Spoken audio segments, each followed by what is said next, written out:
de Êxodo termina com a construção do tabernáculo. Depois que o Senhor entregou a lei para Moisés, começa a dispensação da lei. Mas e agora? E esse tabernáculo aí no meio do acampamento? O que eles iam fazer com esse tabernáculo? Como é que os israelitas iam usar esse tabernáculo? A resposta para estas perguntas e muitas outras coisas importantes e interessantes nós vamos encontrar no livro de Levítico. Então roda a vinheta e vamos para a aula.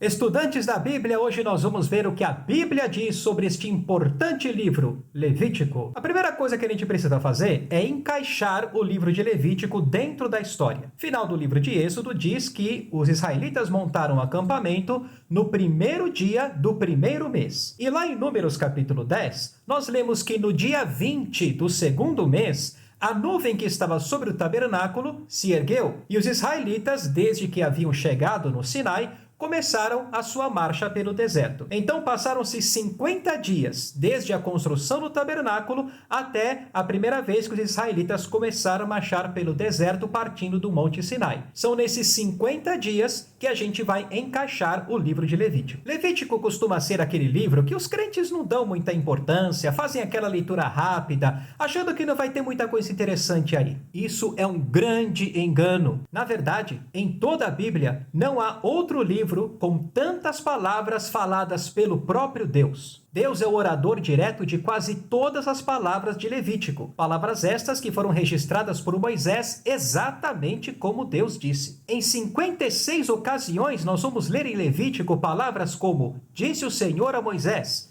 falou mais o Senhor a Moisés e outras expressões semelhantes. Então nós temos que estudar este livro com muito cuidado e atenção. Antes, ative o sininho, curta este vídeo, se inscreva e vamos para a aula. Lembrando sempre que nós estamos fazendo um panorama, um sobrevoo dos livros da Bíblia. Começamos no Gênesis, fomos para Êxodo e agora chegamos em Levítico. Quando vemos o nome Levítico, lembramos do quê? Dos levitas, é claro, que eram descendentes da tribo de Levi. E junto com os levitas, lembramos dos sacerdotes, que também eram da tribo de Levi. Levítico é um manual para os sacerdotes, embora muitas das leis também se aplicassem aos outros israelitas. Com o tabernáculo, os sacerdotes e os levitas precisavam de instruções para conduzir os sacrifícios e outros rituais que eram feitos no tabernáculo. Essas instruções nós encontramos em Levítico. O tema principal deste livro é santidade. Levítico vai nos mostrar o que os israelitas deveriam fazer para manter-se separados das práticas dos povos que eles iriam encontrar em Canaã, separados das coisas que Deus não se agradava e separados para Deus. O tabernáculo era o ponto de encontro entre Deus e o povo de Israel. A santidade passou a ser a regra para o povo de Deus. Tanto no Antigo Testamento quanto no Novo Testamento, Deus exige que os seus sejam santos, assim como ele é santo. Muito mais do que olhar para o livro de Levítico como uma série de instruções para os israelitas nas questões de sacrifício, de vida santa, do que eles deviam ou não deviam fazer, é importante observar os sacrifícios e como eles apontavam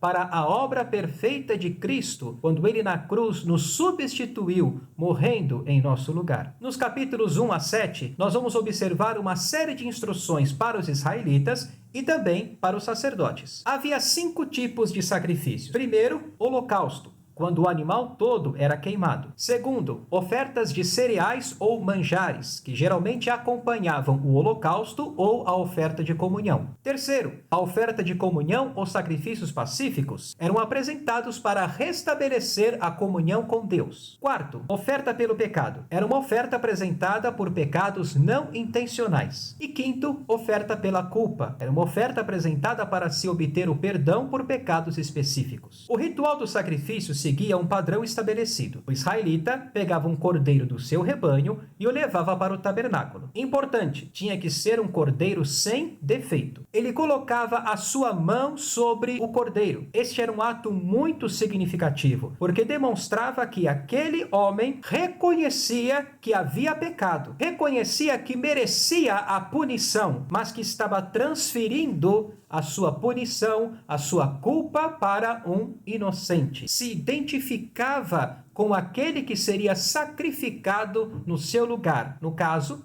o cordeiro. Era a vida do animal entregue no lugar da vida do ofertante. Era o princípio da substituição que Jesus já havia apresentado ali para Adão e Eva lá no Jardim do Éden e que agora estava ativo nos sacrifícios dos israelitas. Era o inocente dando a sua vida no lugar do culpado. O israelita chegava no tabernáculo consciente do seu pecado e saía do tabernáculo perdoado, em paz com Deus, com seu pecado coberto pelo sangue do animal. O sacrifício nos traz a ideia de que o sangue faz expiação. O sangue representa a vida. Era a vida do animal derramada na morte que restabelecia a paz entre Deus e o israelita. Um dos mais famosos versículos de Levítico diz o seguinte: porque a vida da carne está no sangue.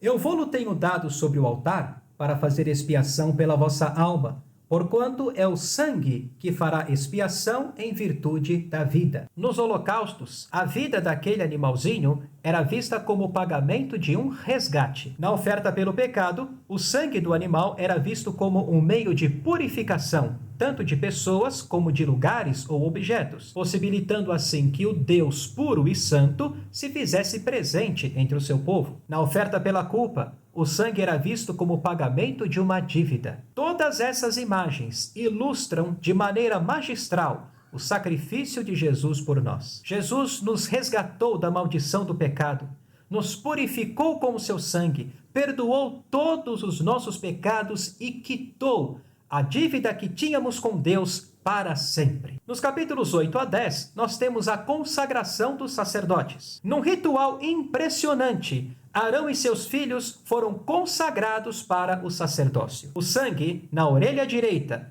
no polegar da mão direita e no polegar do pé direito indicavam a consagração total do homem para o serviço ao Senhor, ouvindo e praticando a palavra de Deus. Arão e sua família foram consagrados para oficiarem no templo como sacerdotes, e para isso eles precisavam seguir regras elevadíssimas de pureza e santidade. Quando oficiavam, Arão e seus filhos vestiam vestes suntuosas que representavam a santidade e as funções especiais que eles exerciam. O sumo sacerdote vestia uma sobrepeliz azul com sininhos em volta da borla. Era amarrada com um cinto e ficava por baixo da estola sacerdotal. Em frente à estola sacerdotal, o sumo sacerdote usava um peitoral e nele estavam 12 pedras preciosas, dispostas em 4 fileiras e 3 colunas. Cada uma dessas pedras tinha gravado o nome de uma das 12 tribos de Israel. Além disso, o sumo sacerdote levava consigo o Urim e o Tumim, que eram 2 pedras usadas para se lançar sortes e se conhecer a vontade de Deus. Na sua cabeça, o sumo sacerdote usava um turbante com uma lâmina de ouro que dizia santidade ao Senhor. O sumo sacerdote tinha que observar regras rigorosas de santidade, pois era quem chegava mais próximo de Deus. Os levitas ajudavam os sacerdotes nas suas funções. Eram eles também que carregavam os móveis do tabernáculo sempre que o acampamento de Israel marchava pelo deserto. No capítulo 10, temos uma história que marcou o sacerdócio. 2 filhos de Arão, Nadab e Abiú, ofereceram ao Senhor algo que o Senhor não havia ordenado. Fizeram as coisas do jeito deles. Ofereceram aquilo que a Bíblia chama de fogo estranho. Deus respondeu fogo com fogo, reduzindo o sacerdócio para 3 pessoas. A santidade de Deus exige absoluto respeito por aqueles que o servem. Suas ordens devem ser obedecidas, não manipuladas. Nos capítulos 11 a 15, verificamos uma série de leis que os israelitas deviam obedecer, sempre sob o prisma da santidade. Leis sobre o que os israelitas deviam e o que não deviam comer, leis sobre o parto e leis sobre a suspeita de doenças na pele, como a lepra. O capítulo 16 abre um parêntese importante, porque ali ele nos conta os preparativos que os israelitas e o sumo sacerdote deveriam fazer para um dos mais importantes dias do calendário judeu, o dia da expiação. Nesse dia, o sumo sacerdote entrava no Santo dos Santos, onde estava a arca. A arca simbolizava a presença de Deus. Os capítulos 17 a 22 voltam a apresentar diversas leis. Leis sobre a vida cotidiana, sobre os sacrifícios para os sacerdotes, sempre sob o prisma da santidade. No capítulo 20, versículo 26, nós lemos assim: Ser-me-eis santos, porque eu, o Senhor, sou santo, e separei-vos dos povos para serdes meus. Chegamos então no capítulo 23. E neste capítulo há uma descrição das festas fixas do Senhor para Israel. A primeira festa era celebrada no dia 14 do mês de Nissan, que no nosso calendário daria entre os meses de março e abril, mas era o primeiro mês do calendário judeu. Era a festa da Páscoa. E nela os israelitas faziam recordação da noite em que foram libertos da escravidão do Egito. No dia seguinte começava uma outra festa que durava 7 dias, dos dias 15 a 21 de Nissan, a festa dos pães asmos. Na Páscoa e na festa dos pães asmos, os israelitas não podiam ter fermento em suas casas, e eles tinham que comer pães sem fermento. Após a festa dos pães asmos, os israelitas entravam em suas terras e colhiam os primeiros frutos dela. Levavam um feixe das primícias, dos primeiros frutos, para o sacerdote. E o sacerdote movia esse feixe dos primeiros frutos ao Senhor. Ele fazia isso no dia imediato ao sábado. Era a festa das primícias, dos primeiros frutos ao Senhor. Contavam-se 50 dias, desde que o feixe das primícias foi apresentado ao Senhor, e no mês de Sivan, que dava entre os meses de maio e junho para o nosso calendário, comemorava-se a festa das semanas, que também chamava-se festa de Pentecostes. Se na Páscoa e nos pães asmos os israelitas não podiam ter fermento em suas casas, na festa de Pentecostes eles deviam trazer de suas casas, além de outras ofertas, 2 pães com fermento. O 7º mês, o mês de Tisri, começava com o sonido de trombetas, logo no primeiro dia. Era a festa das trombetas. O dia 10 do 7º mês era o dia da expiação. Nele, o único dia do ano em que o sumo sacerdote podia entrar no lugar santíssimo, o sumo sacerdote primeiro separava 2 bodes. Depois, sacrificava um animal, pegava o sangue daquele animal numa bacia e entrava no lugar santíssimo onde estava a arca. Aquele sangue era aspergido com o dedo pelo sumo sacerdote 7 vezes sobre a tampa da arca, que era chamada de propiciatório. Ele fazia isso para fazer expiação pelos seus pecados e pelos pecados de sua família. Depois ele saía do tabernáculo e lançava sorte sobre aqueles 2 bodes. O bode sobre o qual caía a sorte para ser sacrificado era morto, e o seu sangue era levado numa bacia até o lugar santíssimo pelo sumo sacerdote, que aspergia o sangue daquele bode 7 vezes sobre a tampa da arca, sobre o propiciatório, para fazer expiação pelos pecados da nação de Israel. Depois ele saía do tabernáculo e colocava suas mãos sobre aquele bode que havia ficado vivo, confessando os pecados da nação de Israel. Um homem levava este bode para longe do acampamento, simbolizando assim que os pecados de Israel haviam sido levados embora. A última festa acontecia no final da época da colheita, entre os dias 15 a 21 do 7º mês. Era a festa das cabanas, ou dos tabernáculos. Durante a festa, os israelitas faziam cabanas de ramos e moravam nelas para lembrar o tempo que viveram em tendas no deserto. Agora veja que simbolismo magnífico. Jesus Cristo, o nosso Cordeiro Pascal, deu a sua vida na festa da Páscoa, no dia 14 do mês de Nissan. Jesus ressuscitou no domingo, dentro da festa de pães asmos. Jesus é as primícias dos que dormem, o primeiro que morreu e ressuscitou para nunca mais morrer. É aquele que garante a cada um de nós que, se passarmos pela morte, viveremos. 50 dias após a ressurreição de Jesus, aconteceu a festa de Pentecostes, registrada em Atos capítulo 2, quando ali marca o início da igreja. 2 pães com fermento eram apresentados a Deus na festa de Pentecostes. A igreja